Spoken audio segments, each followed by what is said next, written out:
नमस्कार दोस्तों, मैं मनीष स्वागत करता हूं आपको अपने इस यूट्यूब चैनल पे। दोस्तों, आरआरबी एनटीपीसी जो आपके एग्ज़ाम होंगे उसके संदर्भ में आपसे एक बात करना चाहेंगे कि अक्सर आप जो एक क्वेरी डालते हैं कि कौन सा सब्जेक्ट हम मजबूत करें जिससे कि हमारा सिलेक्शन हो जाए। यानी कि जो रेलवे का जो एग्ज़ाम होता है उसमें कौन सा सब्जेक्ट का वेटेज ज़्यादा होता है। वेटेज हालांकि आप ये कह सकते हैं कि किस सब्जेक्ट को अगर हम अच्छे से कवर कर लें तो चीज़ें हमारे लिए इजी हो जाएगी। एनटीपीसी के एग्ज़ाम हो, ग्रुप डी के एग्ज़ाम हो, इसकी मैं बात करूँ तो देखिए, सबसे पहले अगर हम इसके सिलेबस की बात करें तो सिलेबस में जो आपके हैं वो इंग्लिश नहीं है, बाकी रीजनिंग, मैथ्स और आपके जीके जीएस है। ठीक है, अब बात कर लेते हैं तीनों सब्जेक्ट के, जिससे कि आपको एक आइडिया लग जाए कि किस सब्जेक्ट पे ज़्यादा आपको फोकस करनी है। इस दरमियान जो कि आप कह सकते हैं कि थोड़ा सा टाइम मिल रहा है, उसमें आपको कौन सा सब्जेक्ट मजबूत करना है जिससे आपका सिलेक्शन पक्का हो जाए। देखिए, अगर हम शुरू में मैथ्स की बात करें तो ये एक ऐसा टॉपिक है रेलवे के लिए जो कि हमेशा से ईजी रहा है।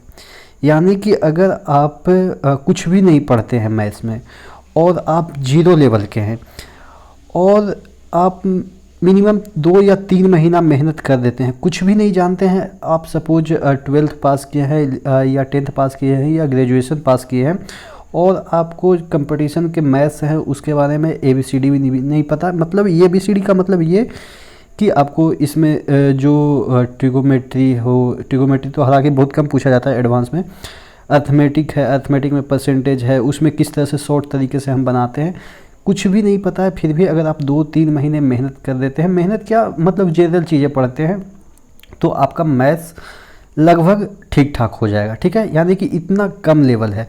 तो यानी कि अगर मैथ्स आप नहीं भी पढ़ते हैं और थोड़ा बहुत पढ़ चुके हैं, पहले से पढ़ चुके हैं, तो ये जो सब्जेक्ट है या ये जो टॉपिक है मैथ्स, वो सबके लिए इजी होता है रेलवे के रिस्पेक्ट में बात करें तो, क्योंकि इसमें क्वेश्चन बहुत इजी पूछे जाते हैं।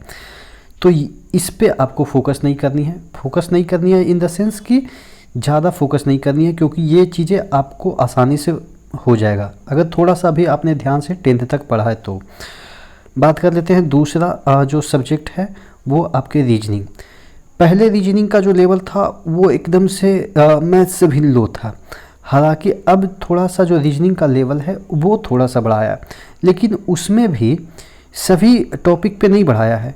कुछ असर्शन रीजन वाले जो आपके सेलोलिज्म वाले हैं, ये जो 2-3 उसके अंदर जो रीजनिंग का टॉपिक है, रीजनिंग में 2-3 जो चीज़ें हैं उसका लेवल बढ़ाया। बाकी आपके जो भी पहले पूछे जाते थे वैसा ही रीजनिंग पूछा जा रहा है। कुछ एक टॉपिक जो कि मैंने शुरू में बताया कि असर्शन रीजन हो गया, ठीक है, उसके बाद आपके ये सेलोलिज्म हो गया, इसका लेवल थोड़ा सा बढ़ाया। तो उस पर थोड़ा सा आप 1 महीना भी फोकस कर देंगे रीजनिंग पे तो रीजनिंग आपका कवर हो जाएगा।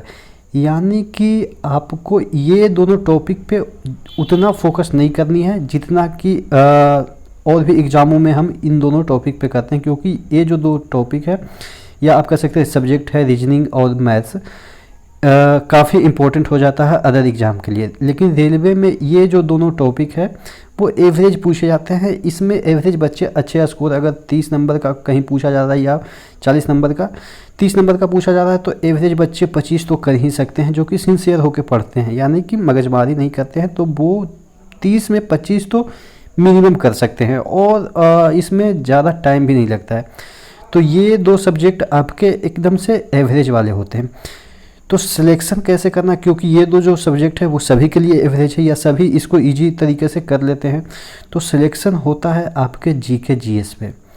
रेलवे का ये आप कह सकते हैं रूट है, जड़ है। अगर जिनका जीके जीएस कमज़ोर है मुश्किल हो जाएगा। हाँ, ग्रुप डी में अगर आपका जनरल साइंस मजबूत है तब तो आप सिलेक्शन ले लेंगे, लेकिन आप ये सोच के कि जीके जीएस नहीं भी थोड़ा सा एवरेज कर लेंगे तो एवरेज से आपका सिलेक्शन इसमें नहीं होगा रेलवे में। देखिए, मैं ये फैक्ट बता रहा हूँ क्योंकि रेलवे का ये जड़ है जीके जीएस।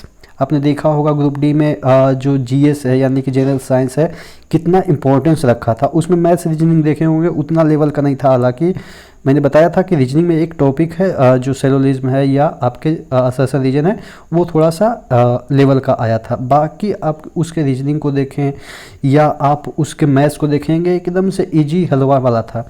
तो कहाँ पे डिसाइड किया इस बार जो आपके रिजल्ट आए, वो जीएस ने डिसाइड किया। एनटीपीसी में कौन डिसाइड करेगा? जीके डिसाइड करेगा। यानी कि आपको अभी से जितना पढ़ सके आप माइंड में ये मेकअप कर लें कि आपको 10,000 जीके का एक डिक्शनरी आपके दिमाग में हो जाना चाहिए। जीके का डिक्शनरी कहने का मतलब ये है कि, और 10,000 जीके ऐसा नहीं कि भारत के राष्ट्रपति कौन है, भारत के प्रधानमंत्री कौन है, वो इस 10,000 में आएगा। 10,000 में वो जीके आएंगे जो कि आपके लिए डिफ़िकल्ट हो। ठीक है, डिफ़िकल्ट लेवल का अगर 10,000 आपने जीके रट लिया है अपने लेवल से, जैसे अब अगर हम बात करें कि अफ्रीका में केनिया का मुद्रा क्या है, तो इस तरह के, ठीक है, या मतलब कि जो स्टैंडर्ड जीके हैं वो अगर आपने 10,000 का कलेक्शन कर लिया है जीके का, तो एनटीपीसी में आराम से आपका सिलेक्शन हो जाएगा। अब कहेंगे 10,000 तो काफ़ी हो जाता है।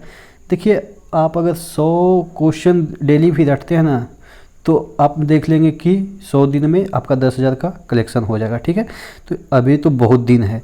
अगर 100 भी नहीं आता है आपके दिमाग में, तो आप 50 भी रटेंगे, तो यानी कि 10,000 तो किसी भी तरीके से आपके डिफ़िकल्ट लेवल वाले इतना अगर आपके दिमाग में आ जाता है तो एनटीपीसी क्लियर करना आपके लिए काफ़ी मतलब कि ईजी हो जाएगा। ठीक है, और ग्रुप डी की बात करें, ग्रुप डी में कैसे आपका सिलेक्शन होगा, तो ये दोनों सब्जेक्ट आप लास्ट में अगर अभी मतलब हल्का फल्का पढ़ते रहिए, 1 घंटा या 1.5 घंटा अगर मैथ्स रीजनिंग पे दे रहे हैं तो कोई दिक्कत नहीं है, लेकिन आपको कम से कम जीएस पे यानी कि जनरल साइंस पे कम से कम तो 2 से 2.5 घंटा तो मिनिमम रोज़ाना देना होगा।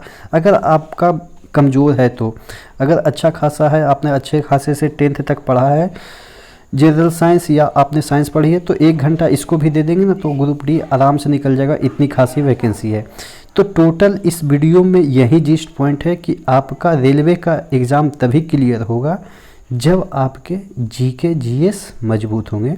ठीक है, यानी कि रेलवे ग्रुप डी हो या एनटीपीसी हो या कोई भी हो, टेक्निकल छोड़ के, जो कि आपके जेई वगैरह होते हैं, ठीक है, वो सब छोड़ के तभी आपका क्लियर होगा जब जीके जीएस आपके मजबूत हों। और जीके जीएस तभी मजबूत होंगे जब आप उसको समझ के पढ़ेंगे। रट के पढ़ेंगे मुश्किल है, तो थ्योरी बेस्ड पढ़ेंगे।